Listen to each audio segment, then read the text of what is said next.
small 5 articles, 5 small concepts. Like first one is seed and fruit development. This is last most important concept of this topic. And then here 5 also very small terms or concepts are what is meant by dormancy, then what is meant by apomixis, then what is meant by parthenocarpy, and last what is meant by polyembryony. या पद्धतीची या topic मधली शेवटची छोटी छोटी 5 articles आज आता या लेक्चरला आपण थोडक्यामध्ये समजून घेऊया. Listen carefully one by one. First about seed and fruit development. You know very well about seed. Seed ला आपण बी असं म्हणतो आणि फ्रूट म्हणजे फळ, म्हणजे फळ आणि फळातली बी याची डेव्हलपमेंट कशी होते, त्याची वाढ आणि विकास कसा होतो हे थोडक्यामध्ये सारांश रूपी आपणाला माहिती असणं गरजेचं आहे. And here these are the two rough diagrammatic representation of dicot seed. ही दोन दल आहेत 1 and 2, द्विदल दोन दल आहेत म्हणून त्याला डायकॉट सीड म्हटलं जातं. Here this is monocot seed. ही एकदल आहे, एकच दल आहे आणि म्हणून याला मोनोकॉट सीड असं म्हटलं जातं. एक्झाम्पल मेज, मक्याचं कणीस तुम्हाला माहिती आहे, त्या कणसाला जे छोटे छोटे दाणे असतात तो हा एक आहे, याला मोनोकॉट सीड असं म्हटलं जातं. आणि इथं डायकॉट सीडचं एक्झाम्पल कोणतंही घेऊ शकतो आपण. बिया, बऱ्यापैकी बिया हा द्विदल असलेला दिसून येतात. या पद्धतीने याचं कोणतेही एक्झाम्पल आपण घेऊ शकतो. मग आता डायग्रामच्या सहाय्याने आपण समजून घ्यायचं आहे. First we clearly observe the name or labels of this diagram. अगोदर ही नावं समजून घेऊया. ही बी आहे सीड, हा सीडचा बाहेरचा कोट असेल. हा पूर्ण जो आहे याला आपण एम्ब्रिओ असं म्हणतो. हे आतले हे जे दोन आहेत त्याला कॉटिलिडॉन म्हणजे दल असं म्हणतो. Then here this one is called as a radicle. हा वरचा पोर्शन आहे त्याला हायपोकॉटिल आणि वरचा म्हणून त्याला इपिकॉटिल असं म्हटलं जातं. अशा पद्धतीची ही डायकॉट सीड असेल. मोनोकॉट सीड याची सुद्धा लेबल्स इथं समजून घ्या. इथं हा जो असेल याला रॅडिकल म्हटलं जातं, याला प्लिम्युल असं म्हटलं जातं. हा वरचा पोर्शन आहे कोलकोप्टाइल. हा जो पोर्शन आहे याला स्कुटेलम असं म्हटलं जातं आणि महत्वाचा हा जो पोर्शन आहे याला एंडोस्पर्म असं म्हटलं जातं. आणि बाहेरचं कव्हरिंग आहे त्याला सीड कोट किंवा फ्रूट वॉल असं म्हटलं जातं. या पद्धतीची ही डायग्राम असेल. You know very well here the last goal of reproduction is to produce offsprings. पुनरुत्पादनाचं अंतिम ध्येय किंवा उद्दिष्ट काय असतं तर नवीन यंगवन्सला जन्म देणं हेच अंतिम उद्दिष्ट असतं. Here in case of plant, वनस्पतीचा विचार केला तर एका वनस्पतीपासून दुसरी वनस्पतीला जर जन्म घ्यायचा असेल तर त्याच्यामध्ये मेन महत्वाचं कोण असेल, सीड, बिया महत्वाचे आहेत. त्या झाडाची जी फळं आहेत त्या फळामधल्या ज्या बिया आहेत त्या बिया जर आपण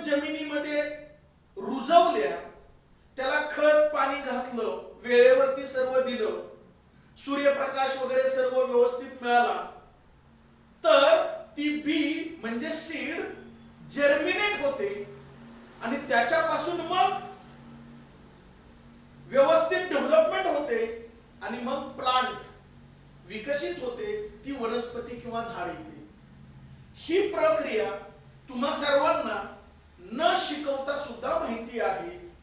आपण दैनंदिन जीवनात व्यवहारात आपल्या सभोवतालच्या वनस्पतींचं निरीक्षण करतो, शेतामध्ये जातो, कशा पद्धतीनं बिया रुजवल्या जातात, कशा पद्धतीनं पीक येतं हे तुम्हा सर्वांना माहिती आहे.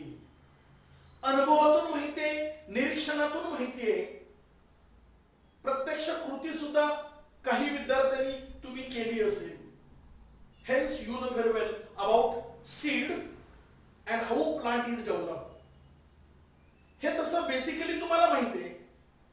मग यामध्ये अंतिम उद्दिष्ट रिप्रोडक्शनचं हे पुनरुत्पादन जर असेल, नवीन यंगवन्स जन्माला घालणं असेल, तर इन केस ऑफ प्लांट वनस्पतीच्या संदर्भात here new plant is develop with the help of mostly seed.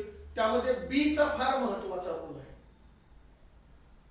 मग आता ही बी कशी तयार होते?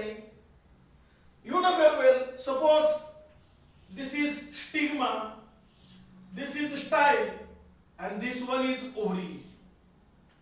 हे बेसिकली आता या टॉपिक मधलं तुम्हाला माहिती आहे, स्टिग्मा, स्टाईल, ओव्हरी. ही जे ओव्हरी आहे, this ovary after fertilisation process develops into, ovary develops into fruit. ओव्हरीचं रूपांतर फळामध्ये होतं. मग ओव्हरीचं रूपांतर फळामध्ये होत असताना आतमध्ये जी एम्ब्रियो सॅक असते, एम्ब्रियो सॅक, यामध्ये अशा 3 पेशी असतात. शिकवलेलं आहे आपण. याला अँटीपोडल सेल म्हणतो. इथं हा सेकंडरी न्यूक्लियस असतो आणि इथं सुद्धा अशा 3 पेशी असतात. त्यातल्या कडेच्या 2 काय म्हणतो आपण? सिनर्जिड्स. आणि मधल्या पेशीला काय म्हणतो? Egg cell, haploid egg cell. मग हे पुन्हा एकदा मी या ठिकाणी काढलेलं आहे का? तर ह्या अँटीपोडल सेल डिजनरेट त्या आता नाहीशा होती. त्याचा इथं काय फारसा रोल नाही, फारसा उपयोग नाही. ह्या कडच्या ज्या सिनर्जिड्स आहेत त्याचा उपयोग फक्त काय असतो? To allow fertilisation. फर्टिलायझेशन व्यवस्थित घडवून आणणं, त्यासाठी व्यवस्थित वाट मोकळी करून देणं, आवश्यक असणारी केमिकल रिलीज करणं आणि पोलन ग्रेनची ट्यूब व्यवस्थित तिथपर्यंत आणून पोहोचवणं, यासाठी ह्या दोन्ही सिनर्जीची मदत होते. इथपर्यंतच त्याचा रोल असेल. मग आता इथं महत्वाचं काय? तर ही जी हॅप्लॉइड एग सेल आहे, ओव्ह्यूल आहे, याच्याशी हॅप्लॉइड मेल गॅमेट, हा पोलन ग्रेन, त्याची ही ट्यूब जर असेल तर असे 2 मेल गॅमेट असतात. त्यातला हा हॅप्लॉइड मेल गॅमेट याच्याशी फ्यूज होतो आणि कोण तयार होईल? या ठिकाणी एम्ब्रियो तयार होईल, झायगोट तयार होईल. म्हणजे haploid male gamete, haploid female gamete fuse to form diploid zygote. तो झायगोट तयार होईल. झायगोटचीच development by mitosis process it develop into embryo, गर्भामध्ये होईल. आणि this embryo is actually develops into seed. त्याचं बी मध्ये रूपांतर होतं. म्हणजे हॅप्लॉइड मेल गॅमेट आणि हॅप्लॉइड फिमेल गॅमेट फ्यूज झाल्यानंतर त्याचं रूपांतर कशामध्ये होईल? Zygote. Zygote develops into embryo and this embryo is nothing but actually seed. त्याचं सीड मध्ये रूपांतर होतं, बी मध्ये होतं. Then question arise, how endosperm is develop. मग एंडोस्पर्म कसा डेव्हलप होतो? एंडोस्पर्म म्हणजे काय? Endosperm is nutritive mass of tissue. ही जी बी तयार झाली, एम्ब्रियो म्हणजे गर्भ तयार झाला म्हणजेच बी तयार झाली, त्याला सुद्धा अन्न मिळणं गरजेचं आहे, त्याचं पालन पोषण होणं गरजेचं आहे, त्याला नरिशमेंट मिळणं गरजेचं आहे. नरिशमेंट म्हणजे पालन पोषण किंवा अन्न मिळणं. आणि हे कोणापासून होतं? एंडोस्पर्म पासून होतं. एंडोस्पर्म. मग हा एंडोस्पर्म कसा डेव्हलप होतो? तर या ठिकाणी हा दुसरा मेल गॅमेट जो आहे it fuse with this secondary nucleus. ह्या सेकंडरी न्यूक्लियसचे फ्युजन होतं आणि मग ट्रिपलॉइड कंडिशन तयार होते. Actually this triploid condition is nothing but primary endosperm. तो खऱ्या अर्थानं एंडोस्पर्म असेल. आणि मगाशी म्हटल्याप्रमाणे endosperm is actually nutritive mass of tissue which nourishes embryo. ही जी काही बी असेल, बीला खाद्य देणं गरजेचं आहे. बी जिवंत ठेवणं गरजेचं आहे. ती चांगली अगदी दष्टपुष्ट ठेवणं गरजेचं आहे. भविष्यात ती रुजली पाहिजे म्हणजे जर्मिनेट झालं पाहिजे आणि त्याच्यापासून मग झाड किंवा पीक आलं पाहिजे. आणि म्हणून हा एंडोस्पर्म महत्वाचा आहे. Here, depending upon the presence or absence of endosperm, there are two types of seed. आणि म्हणून सीडचे दोन प्रकार पडतात, एंडोस्पर्मिक सीड आणि non endospermic seed. Endospermic seed म्हणजे काय? Here, large amount of endosperm is present inside or near to the seed.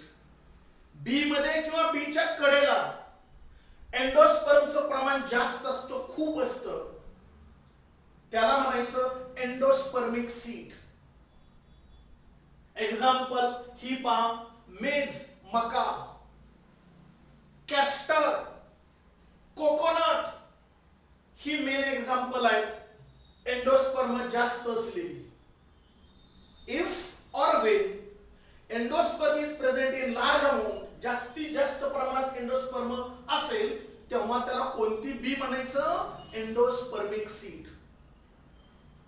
And when such type of endosperm is absent or very little amount किंवा अत्यंत अल्प असेल, कमी प्रमाणात असेल, नसल्यासारखा जाणवत असेल, तर त्याला म्हणायचं नॉन एंडोस्पर्मिक सीड.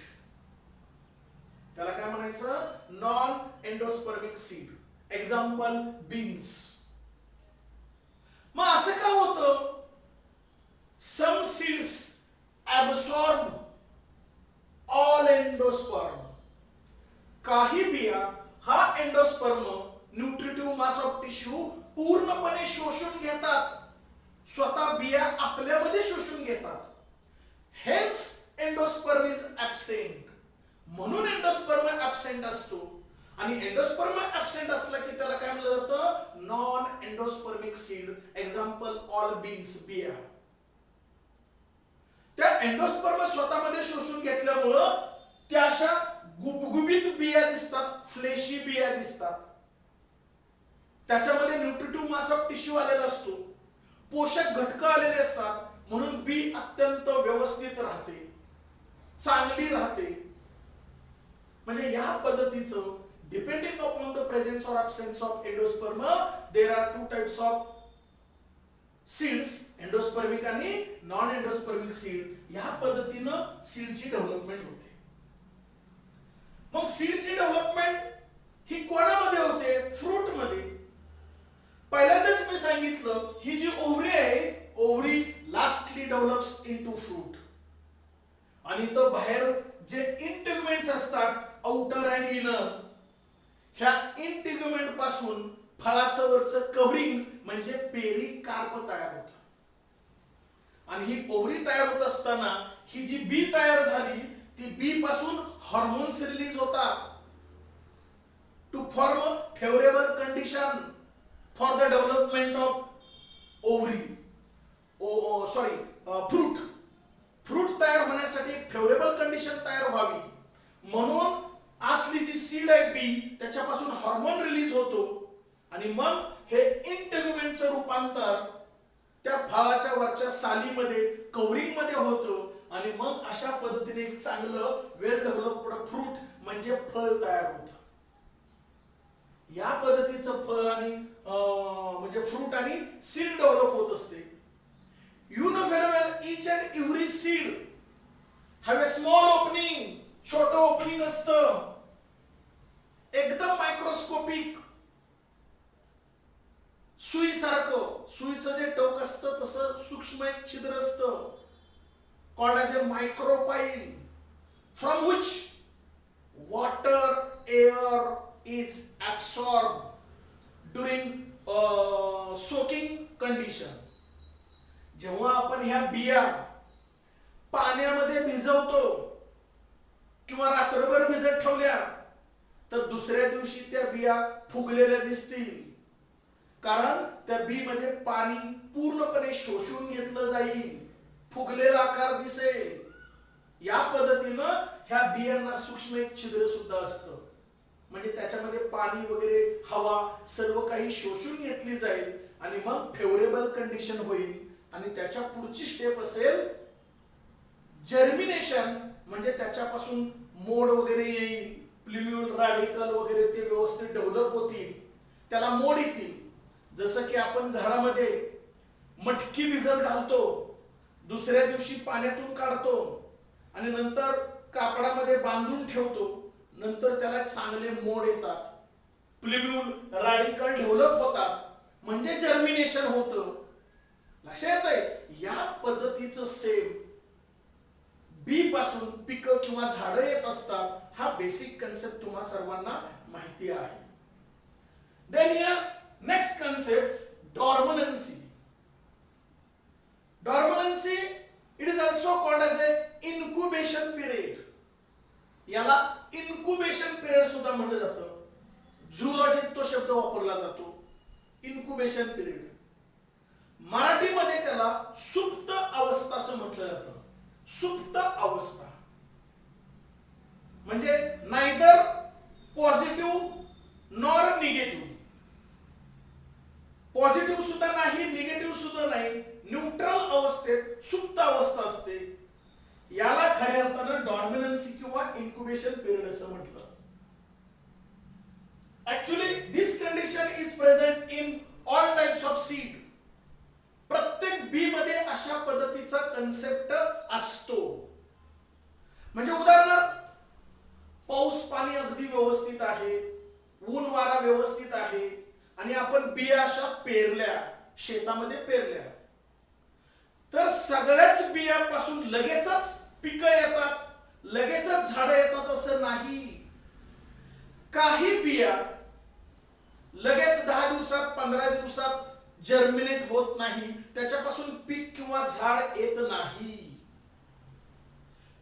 काही बिया तशाच राहतात, डॉर्मिनन्सी स्टेट मध्ये राहतात, सुप्त अवस्थेत राहतात. Actually they have a capacity to germinate. Germinate होण्याची, त्याला मोड येण्याची क्षमता असते. त्या काही वांज वगैरे नसतात, त्याच्यापासून भविष्यात झाड येऊ शकतं. अशा ते सीड्स असतात, बिया असतात, परंतु त्यांच्यामध्ये कधी कधी डॉर्मनन्सी स्टेज असते, सुप्त अवस्थेचा पिरियड असतो, त्याला डॉर्मनन्सी म्हटलं जातं. म्हणजे काय म्हणणार, actually it is a structural and physiological adaptive mechanism for survival.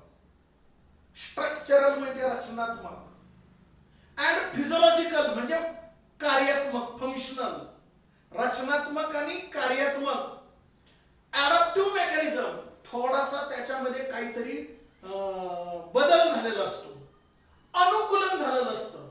For survive म्हणजे जगण्यासाठी त्या बीनं स्वतःमध्ये रचनात्मक आणि कार्यात्मक बदल करून घेतलेला असतो. या कन्सेप्टला डॉर्मनन्सी असं म्हटलं जातं. थोडक्यात मराठीत सुप्त अवस्था आणि इंग्लिश मध्ये structural and physiological adaptive mechanism to for only survive. That concept is called as a dormancy. Then here apomixis. What is apomixis? Apomixis means here formation of embryos. Embryos are formed, but without formation and fusion of gamete.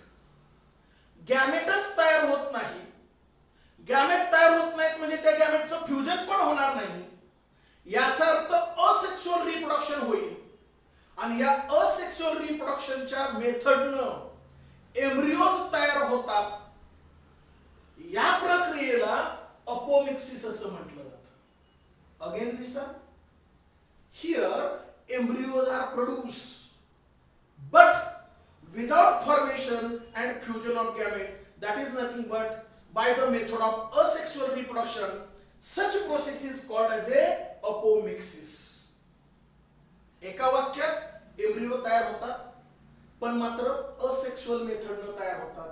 याला apomixis म्हणायचं. त्याचे 3 प्रकार, recurrent, non recurrent and adventive embryony, असे 3 प्रकार आहेत अपोमिक्सिसचे. Then here next concept, parthenocarpy. Parthenocarpy means here fruit is develop, फळ तयार होईल, but without process of fertilisation. आता मगाशी काय म्हटलं आपण, या ओव्हरीपासून फ्रूट तयार होतं, फळ तयार होतं, पण केव्हा? ही फर्टिलायझेशनची प्रक्रिया झाल्यानंतर शक्यतो असंच घडतं. फर्टिलायझेशन झाल्यानंतरच सीड आणि फ्रूट डेव्हलप होतं. हा निसर्गाचा नियम आहे. पण या निसर्गाच्या नियमाला अपवाद, देर इज सम एक्सेप्शन, नियमाला अपवाद. दिस कन्सेप्ट पार्थिनोकार्पी. म्हणजे निसर्गामध्ये काही नियमाला अपवाद असतात. शक्यतो या फर्टिलायझेशन प्रोसेस नंतरच बी आणि फळ तयार होत असतं, पण या नियमाला अपवाद, without fertilization fruit is develop. म्हणजे फर्टिलायझेशन नाही झालं तरी आपोआप फळ तयार होतं. That concept is called as a parthenocarpy.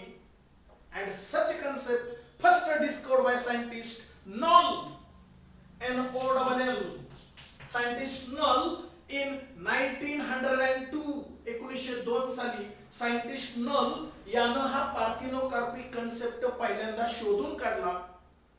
Example, pineapple, banana and papaya. Pineapple, banana आणि पपया याच्यामध्ये पार्थिनोकार्पी म्हणजे फ्रूट डेव्हलप होतो विदाउट फर्टिलायझेशन, हा कन्सेप्ट त्यामध्ये आपल्याला दिसून येतो. And last, polyembryony. Poly means many, अनेक. Embryony means embryo. याचा अर्थ काय होतो? Here more than 1 embryos are produce. एकापेक्षा जास्त म्हणजे अनेक एम्ब्रियो म्हणजे गर्भ तयार होतात. इनसाइड द सीड, बी मध्ये. म्हणजे बियामध्ये एकापेक्षा 2, 3, 4 असे अनेक गर्भ तयार होतात. Inside the seed. Such concept is called as A polyembryony. And here it was first noticed in 1719, 1719 साली हा कन्सेप्ट लक्षात आला. इन जीनस सायट्रस, म्हणजे उदाहरणार्थ लिंबू, संत्री, हे जे जीनस आहे, ही जी फळं आहेत त्याच्यामध्ये पॉलीएम्ब्रियोनी आपल्याला दिसून आली. म्हणजे number of embryos are produced inside seed. That concept is called as a polyembryony. या पद्धतीचे हे कन्सेप्ट आहेत. हा टॉपिक बोर्ड थेअरीच्या दृष्टिकोनातून अत्यंत महत्त्वाचा आहे. कमीत कमी 6 मार्काचं विचारलं जातं आणि नॉलेजच्या दृष्टिकोनातून सुद्धा हा टॉपिक अत्यंत महत्त्वाचा आहे. 1 मार्काचे ऑब्जेक्टिव्ह असतील, 1 मार्काचं क्वेश्चन असतील, राईट आन्सर इन 1 सेंटेन्स, किंवा 2 मार्काचं write a short note, difference between, give reason, असे पद्धतीचे प्रश्न असतील. 3 मार्काचे असतील, 4 मार्काचे असतील. सर्व प्रकारचे प्रश्न या टॉपिक वरती बोर्ड थेअरीला विचारले जातात आणि सीईटी नीटला सुद्धा हा टॉपिक अत्यंत महत्त्वाचा आहे. So I hope you understand about this topic. Today this topic is complete. Okay, thank you.